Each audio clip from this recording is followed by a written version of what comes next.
Tente mudar. Cabeça pra cima.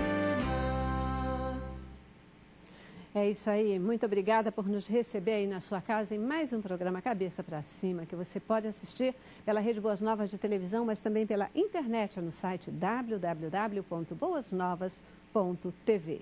E pelo site você pode usar o seu computador, o seu smartphone, o seu tablet, qualquer aplicativo, porque você pode baixar, na verdade, o aplicativo da Boas Novas e também por ele você pode nos assistir em qualquer lugar que você esteja no Brasil ou no mundo. A Boas Novas está aí, sempre pertinho de você. E eu tenho lembrado aqui para você também que você também pode assistir a Boas Novas pelo satélite. Se você colocar um receptor de satélite, sintonizar direto no satélite, onde está a Boas Novas, você nos recebe também aí na sua casa, pela televisão mesmo, de uma forma bacana, de uma forma com sinal limpo. É só entrar no nosso site e você vai ver todas as especificações que o ajudarão a fazer a recepção do nosso sinal por satélite. Se tiver dúvida, não tem problema não. Manda uma mensagenzinha aqui para a gente e a gente vai poder orientar você e ajudar você a também usar o satélite e receber a Boas Novas, porque assim a gente está pertinho de você, onde você estiver todos os dias, 24 horas por dia, trazendo temas que informam, que orientam, que edificam a sua vida, fazendo com que a gente possa ter uma vida plena e abundante, sempre como Deus pensou e preparou para cada um de nós. Gente, olha só que coisa interessante, né? A Organização Internacional do Trabalho, a chamada OIT, ela nos informa que o Brasil é o país que tem o maior número de empregados domésticos do mundo. Contudo, esses trabalhadores, via de regra, eles não conhecem os seus direitos. Eles simplesmente trabalham, mas não conhecem as leis que regulamentam o seu trabalho. E, na verdade, eles não conhecem porque essas leis nunca foram regulamentadas. O Brasil não teve uma preocupação de fazer isso, só que essa história mudou. Mais recentemente, isso vem sendo olhado. Nós tivemos um primeiro momento de regulamentação e agora, finalmente, houve uma aprovação, uma emenda constitucional que vem, acreditamos, regulamentar e fechar de forma efetiva essa relação de trabalho entre patrões e empregados domésticos. Momento de mudança, sempre um momento de muita inquietação, de muitas dúvidas. E o Cabeça para Cima não podia ficar de fora. Vai conversar com você hoje sobre a regulamentação do trabalho doméstico. Quais são as novidades? O que muda? O que a gente precisa ficar ligado? Começamos pelo nosso informativo e temos especialistas, por óbvio, para conversar e tirar todas as nossas dúvidas. Começou a valer no mês de maio a lei de número 12.964, de 9 de abril de 2014, que prevê multa aos patrões que não registrarem os seus empregados domésticos. Segundo um estudo feito em 117 países e divulgado pela Organização Internacional do Trabalho, o Brasil tem 7.200.000 empregados domésticos, sendo 6.700.000 de mulheres e 504.000 de homens, e aparece como o país com a maior população de trabalhadores domésticos do mundo em números absolutos. Com o vai e vem na regulamentação dos direitos da categoria desde o ano passado, alguns patrões podem estar um pouco confusos sobre quais obrigações já estão valendo e como atuar em relação aos seus empregados. Ao todo, são 7 novos benefícios para os trabalhadores, além dos que já entraram em vigor em 2013. Os direitos dos domésticos entraram em pauta inicialmente com a proposta de emenda à Constituição 66 de 2012, a chamada PEC das Domésticas. Passou a garantir à categoria os mesmos direitos dos trabalhadores urbanos e rurais. É isso aí, né? Momento de mudança, muitas informações diferenciadas, mas hoje aqui a gente vai buscar entender melhor o que acontece na nova lei do trabalho doméstico, quais são as mudanças, quais são as alterações, quais são efetivamente as novidades. Para nos ajudar nessa trajetória, recebo aqui no estúdio a Cláudia Brumoté. A Cláudia ela é advogada especializada em Direito do Trabalho e é também presidente da Comissão de Direito do Trabalho da OAB Barra da Tijuca, Rio de Janeiro. Muitíssimo obrigada por voltar. Obrigada a você aqui pelo convite. Um prazer estar aqui. Isso aí. Muitas dúvidas? Vocês têm sido muito demandados para falar sobre essa questão? Sim, porque, na verdade, a nova legislação ela trouxe, né, bastante alteração realmente nessa relação de trabalho doméstico. Entre elas, a limitação da jornada a 44 horas semanais. Além disso, tem aí o direito a perceber hora extra, né, o empregado.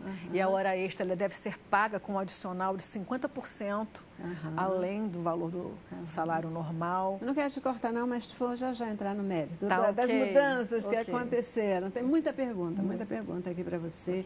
Vamos entender até essa história, né, dos 50% aí todos os dias, como é que é. Exatamente. Né? A própria jornada de trabalho, tem umas questõezinhas aí também para te perguntar, mas eu volto já para a gente falar sobre isso. Quero apresentar para vocês nossa segunda convidada, a Aline Gomes Rivero. A Aline, que é psicóloga, também é idealizadora e gestora do Espaço Cuidar Bem, que trabalha com seleção e treinamento de profissionais. Também, sempre que a gente convida, tem estado aqui com a gente. Muitíssimo obrigada. Eu que agradeço o convite, Celeste. Eu agradeço a oportunidade de estar aqui com vocês e vamos conversar um pouquinho mais hoje sobre mais uma nova mudança na legislação, né?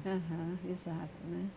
Uma coisa que chama a atenção, né? Vejam só, a Organização Internacional do Trabalho sinaliza para a gente que o Brasil é o país com maior número de empregados domésticos e a gente levou tanto tempo para regulamentar essa lei, né? Quer dizer, é quase que um olhar de pouca consideração ao trabalho doméstico. Por que vocês acham que o Brasil levou tanto tempo para regulamentar esse trabalho? Eu acho que essa negligência tem muito a ver com a nossa cultura. São 500 anos, né, com o hábito de você olhar aquele que te serve dentro da sua casa com menos valorização. Eu creio também que é uma questão cultural, né? Vem mesmo desde a época da colonização. E, na verdade, a legislação, ela até previa, né, uma regulamentação ao trabalho doméstico, só que fazia diferenciações, como se o trabalho doméstico ele fosse merecedor de menos direitos do que o trabalhador comum. E o que a PEC, a atual emenda, né, constitucional, a depender aí de algum veto eventual da presidenta, que não se sabe se ela vai, eu acredito que não deve vetar grandes inovações da lei. E o que a lei faz é justamente igualar o trabalho doméstico ao trabalhador em geral. Porque é engraçado, né? Em outros países a gente tem muitos brasileiros formados, né? Com curso superior, etc., que, por exemplo, vão para outros países, especialmente Estados Unidos, etc., para lá ocupar trabalhos exatamente com essa característica doméstica, numa boa, sem problema nenhum, né? Mas que aqui jamais se submeteriam, vamos dizer assim, ainda é essa expressão que se usa, né? Se submeteriam a um trabalho doméstico, né? Isso mostra o olhar que se tem para esse tipo de trabalho. Aline, diz uma coisa, você percebe, você que lida com o mercado de trabalho, essa questão toda, você percebe já alguma mudança nesse olhar agora das pessoas para esse tipo de trabalho? Por exemplo, pessoas que não viam o trabalho doméstico como uma opção, vamos dizer assim, de ocupação, etc., já começam a mudar o seu olhar? Já.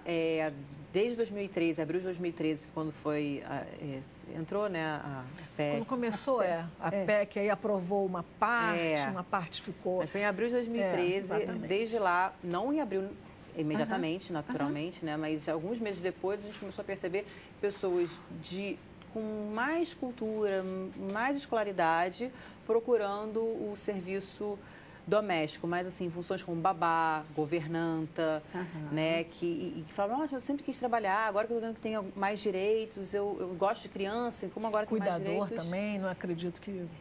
Cuidador um pouco menos, mas essa questão de a governanta e a babá, elas começaram a ser vistas com outros olhos, por pessoas que não eram profissionais domésticos. E que agora já se voltam para esse tipo de trabalho, né? Vamos tentar definir um pouco mais o que é essa questão do trabalho doméstico. O que é considerado trabalho doméstico? O trabalho doméstico, segundo a legislação, é aquele prestado em âmbito domiciliar. Tá? Então, aquele em âmbito residencial, que não há uma atividade econômica envolvida, ele é o trabalho doméstico. Então, nós temos aí empregada doméstica, motorista particular, babá, governanta, cuidador de idoso. Jardineiro que trabalhe na casa da família, né? Não seja em ambiente privado. Sim, empresa privada. Que trabalhe em casa de campo, ou então em casa mesmo, né, que a pessoa tem. Caseiro, né? Essas são ainda o rol, né? O que caracteriza é o âmbito domiciliar. E uma pessoa, por exemplo, uma empregada doméstica, que ela trabalha na casa, mas se a patroa, por exemplo, ela faz doce para fora ou ela faz artesanato para fora, né? E vende, ela tem essa atividade lucrativa e essa empregada ajuda essa patroa nesse tipo de atividade. Como é que fica esse negócio? Aí a gente, ela é tipicamente uma empregada doméstica ou isso mexe nesse conceito? Juridicamente descaracteriza o trabalho doméstico. Juridicamente, se esse empregado ele tem a carteira de trabalho anotada como empregado doméstico e se entende que ele foi lesado, né, em seus direitos em razão disso, porque ele afinal estava envolvido em uma atividade econômica, ele pode pleitear na justiça e muito provavelmente ele fazendo a prova de que a atividade dele não era restrita ao âmbito domiciliar, mas sim aí visando até um empreendimento, né, econômico, ele vai ter o vínculo de doméstico descaracterizado e vai ser reconhecido como um empregado normal, em geral. E aí, o que é que muda numa hora dessa? Qual é a mudança? Qual é a diferença em termos dos direitos trabalhistas no atual estágio? Vamos imaginar que tudo que está sendo dito aí já foi aprovado, já mudou, e que está valendo. O que é que muda? O que é que faz diferença? Ser reconhecido como não empregado doméstico, mas agora como empregado. Antes da emenda constitucional, a diferença era bem maior, né? Porque o empregado doméstico não tinha a restrição ao horário de trabalho e agora tem. O adicional noturno também não e agora tem. O adicional noturno é aquele para trabalho realizado entre 22 e 5 da manhã. O fundo de garantia agora tem, mas ainda há uma diferenciação, que é a seguinte: para o trabalhador doméstico, o empregador deve depositar 8% do fundo de garantia para o empregado, na conta vinculada dele, mais 3,2% mensalmente para fazer um fundo, uma provisão para o caso de uma eventual dispensa sem justa causa. Outra diferença, a alíquota da cota previdenciária. Essa multa ou esse depósito é diferente do depósito que é feito para um trabalhador regular? Trabalhador, digamos assim, em geral, é 8%. E quando ele é dispensado sem justa causa, o empregador tem que pagar a multa de 40% sobre esse depósito efetuado ao longo do contrato. O empregado doméstico também, só que ele já vai ter ali essa provisão, né, essa antecipação mensal de 3,2%. Essa antecipação não é muito mais uma proteção ou uma maneira de viabilizar ou de garantir o pagamento para o empregador? Porque ele tem o direito, tem que ser pago de qualquer forma. Se o empregador não tiver feito o fundo, a gente vai falar um pouquinho do processo, mas se ele não tiver feito esse fundo, ele é devido da mesma forma. Sim. Que nem qualquer trabalhador de qualquer outra ordem. A questão é que a pessoa vai ser obrigada já a depositar esse 3,2% a mais, é mais um ônus, né? Porque na relação mensal ali está encarecendo, digamos assim, né? Mais um custo mensal. E não se sabe se vai haver mesmo a dispensa imotivada, não se sabe se o empregado vai pedir demissão e, nesse caso, não tem a multa, entendeu? Não sabe se o vínculo de contrato de trabalho pode ser rescindido até por um falecimento e aí também não seria devida a multa. Então, assim, é meio discutível, eu entendo. Deixa eu te fazer uma pergunta, Celeste, se me permite. Claro. Se eu já estiver me adiantando, você pode falar que a pergunta vem depois. É porque, né, o Espaço Cuidar é uma agência de empregos para profissionais domésticos. Então, a gente recebe muito pedido de empregadores e de profissionais. E essa semana, o que mais movimentou lá o nosso espaço foi a questão do o que é justa causa. Porque o empregador, ele fala assim, ok, eu tenho que pagar uma multa, ou eu pago uma multa ou a profissional é demitida por justa causa. Mas o justa causa ficou... Né? O que é justa causa? Porque até a preocupação da profissional é ela ser mandada embora por qualquer justa causa, né? Ou queimar a carteira, ficar lá na carteira, que foi por justa causa. Poxa, às vezes ela nem fez nada demais. Então, esse foi o burburinho da semana. Vamos lá, então. Então, vamos fazer o seguinte, eu já preciso ir para o nosso primeiro intervalo, eu vou para o intervalo e a gente volta respondendo essa questão. Eu queria que a gente respondesse, portanto, o que é a justa causa, que caracteriza, né, essa demissão que o profissional perde a multa. E aí a gente fala também das outras situações em que não há que se falar na multa. E a gente pode falar também o seguinte, porque quando um funcionário é demitido, que não seja doméstico, na verdade, a gente tem que pagar uma multa, a empresa tem que pagar uma multa de 50%. O empregado só recebe 40%, 10% é do governo. Aí o governo está sendo bonzinho e está dispensando, no caso do empregado doméstico, está dispensando essa multa? Ou como é que fica essa história? Esse patrão que fez esse depósito, ele tem direito de pegar de volta esse dinheiro se a demissão foi uma demissão que não justifique o pagamento da multa? Como é que é essa história? Logo depois do intervalo. Vamos lá. Cabeça pra cima. Eu quero